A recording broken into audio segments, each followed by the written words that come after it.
नमस्कार अनुदेशकों और शिक्षार्थियों। आज हम टेस्टिंग और इवैल्यूएशन के विषय पर चर्चा कर रहे हैं, जो एक अच्छे परीक्षण की विशेषता है। इस विषय के अंत में आप सक्षम होंगे ऑब्जेक्टिव टाइप टेस्ट के मानदंड उदाहरण सहित बताएं, अच्छे परीक्षण की विशेषता बताएं। वस्तुनिष्ठ प्रकार के परीक्षण आइटम के लिए मानदंड। संक्षिप्त जवाब, मिलान प्रकार, लघु उत्तर प्रकार। लघु उत्तर प्रकार। लघु उत्तर परीक्षण आइटम आपूर्ति आइटम हैं जिनमें उम्मीदवारों से उत्तर देने की अपेक्षा की जाती है। लघु प्रश्न इस प्रकार डिजाइन फ्रेम किया गया है कि इसका केवल एक विशिष्ट उत्तर होना चाहिए। व्यापक दायरे वाले निबंध प्रकार के प्रश्नों को लघु उत्तरीय प्रश्नों की संख्या में सीमित किया जा सकता है, जिनका केवल एक विशिष्ट उत्तर होना चाहिए, 5 शब्दों से अधिक नहीं। संक्षिप्त उत्तर के लिए मानदंड। प्रश्न सटीक एवं समझने योग्य होना चाहिए। यदि प्रत्यक्ष होना चाहिए। यदि यह प्रत्यक्ष उच्च प्रकाश में है तो इसका अप्रत्यक्ष अर्थ बोल्ड या रेखांकित के साथ शब्दों से है।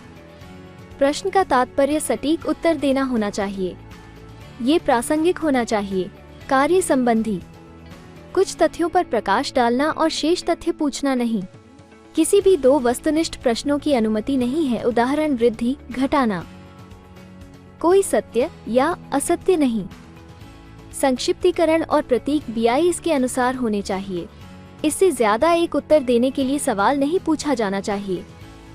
मुख्य उत्तर 5 शब्दों से अधिक नहीं होना चाहिए। मिलान उत्तर प्रकार।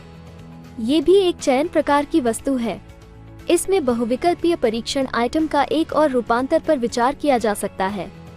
बहुविकल्पीय आइटम की तुलना में मिलान परीक्षण आइटम प्रश्न बहुत आसान माना जाता है, क्योंकि वहां ध्यान भटकाने वाला उत्तर है।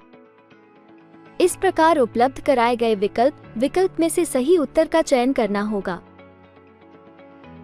सरल संबंध से सजातीय तत्व का परीक्षण करना बहुत उपयोगी है। संरचना, दिशा और निर्देश। मिलान आइटम में आइटमों की एक श्रृंखला शामिल होती है के रूप में बुलाया जाता है, परिसर या विवरण। वैकल्पिक उत्तर की श्रृंखला को प्रतिक्रियाएं कहा जाता है या विकल्प। परिसर प्रतिक्रियाओं से बड़ा होना चाहिए। उत्तरों के मिलान के लिए मानदंड। विवरण सटेम अनिवार्य नहीं है जब तक कि ऐसा जरूरी न हो। मिलान शर्त अनिवार्य होनी चाहिए और स्पष्ट होनी चाहिए, किससे क्या मिलान किया जाए। परिसर और प्रतिक्रियाओं का शीर्षक स्पष्ट होना चाहिए। परिसर का नाम हमेशा संख्यात्मक रूप से और अक्षरों के साथ प्रतिक्रियाएं से रखा जाना चाहिए, जब परिसर की तुलना में प्रतिक्रियाएं एक संख्या कम होनी चाहिए। प्रतिक्रियाएं चित्रण ग्राफिक्स हमेशा नीचे होना चाहिए। सभी प्रतिक्रियाओं में से एक प्रतिक्रिया का मिलान 2 परिसरों के साथ सही ढंग से होना चाहिए। प्रतिक्रियाओं के अंतर्गत संख्यात्मक चिन्ह एवं मानक सूत्र होना चाहिए। विकल्प की संख्या न्यूनतम 3 या 4 अर्थात 3:4 होनी चाहिए या 4:5। काम से संबंधित सामग्री ही पूछनी चाहिए। एकाधिक विकल्प परीक्षण आइटम। इस प्रकार का उपयोग वर्तमान में केवल अखिल भारतीय ट्रेड टेस्ट के लिए किया जाता है। यह एक चयन प्रकार का प्रश्न है। यह एक अत्यंत लोकप्रिय वस्तुनिष्ठ प्रकार का परीक्षण है।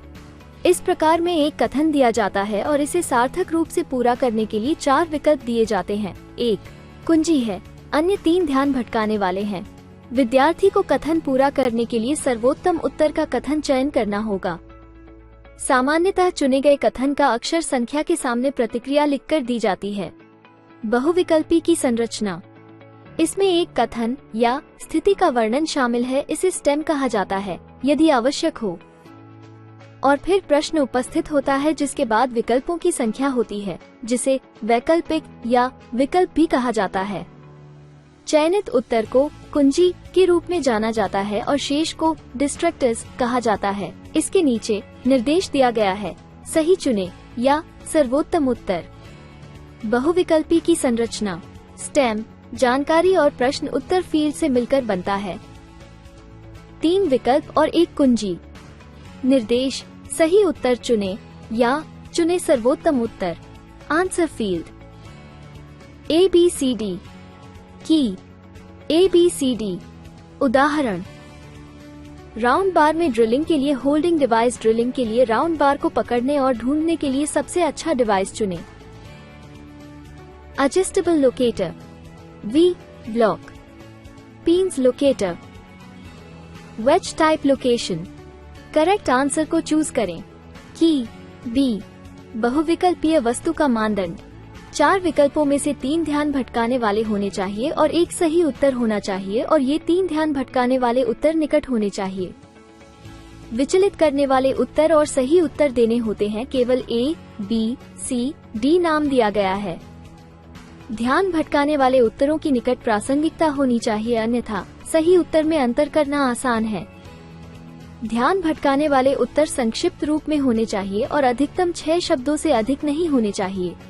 यदि ध्यान भटकाने वाले उत्तर वाक्य हैं, तो वे होने भी चाहिए बड़े से छोटे तक एक समान तरीके से व्यवस्थित या छोटे से बड़ा। यदि ध्यान भटकाने वाले संख्यात्मक मान हैं, तो उन्हें होना चाहिए उच्चतम से सबसे छोटे तक एक समान तरीके से व्यवस्थित या सबसे छोटे से उच्चतम तक। कुंजी सामग्री या शब्दों में भिन्न नहीं होनी चाहिए। उपरोक्त सभी, उपरोक्त में से किसी से भी से बचना चाहिए। हमेशा, कभी नहीं आदि जैसे शब्दों में कोई संकेत नहीं। दोनों ए और बी या सी और डी से बचना चाहिए। यदि स्टेम प्रश्न के रूप में है, तो ये प्रश्न चिन्ह चिन्ह के साथ होना चाहिए और विकल्प हमेशा बड़े अक्षर से शुरू होने चाहिए। यदि स्टेम अपूर्ण वाक्य के रूप में है, चयन को एक अवधि और मूल के साथ समाप्त किया जाना चाहिए, कोई विराम चिन्ह नहीं होना चाहिए। यदि यह अधूरा वाक्य है, तो प्रत्येक में पहला शब्द विकल्प एक छोटे अक्षर से शुरू होना चाहिए और प्रत्येक चयन एक अवधि के साथ समाप्त होना चाहिए। छोड़कर संज्ञा। एक अच्छे परीक्षण के लक्षण। एक अच्छे परीक्षण में निम्नलिखित विशेषताएं होनी चाहिए। वैधता, परीक्षण पढ़ाए गए विषय वस्तु पर पाठ्यक्रम आधारित होना चाहिए और किसी विशेष स्थिति के लिए मान्य है। विश्वसनीयता, परीक्षण शिक्षार्थियों की उनके मानकों के प्रति पकड़ को सटीक रूप से मापने में सक्षम होना चाहिए और परीक्षण स्थिरता के लिए निर्धारित किया गया है।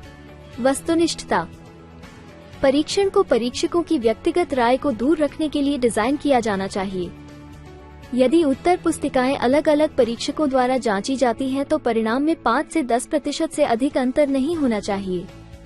विशेषक, परीक्षा परिणाम स्पष्ट रूप से छात्रों के बीच सर्वश्रेष्ठ और सबसे खराब का संकेत देना चाहिए।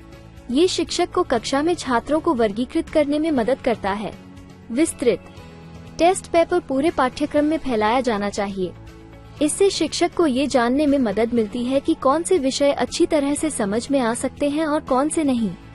अंकन में आसानी, परीक्षण यथोचित प्रत्यक्ष या सरल और चिन्हित करने में आसान होना चाहिए। निश्चित, प्रश्न इस प्रकार होने चाहिए कि उनका एक ही सही उत्तर हो।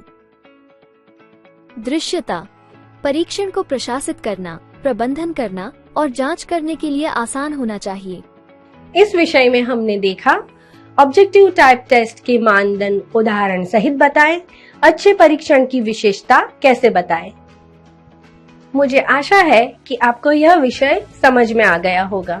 हमारे अगले वीडियो में हम नया विषय सीखेंगे। तब तक अपना ख्याल रखें।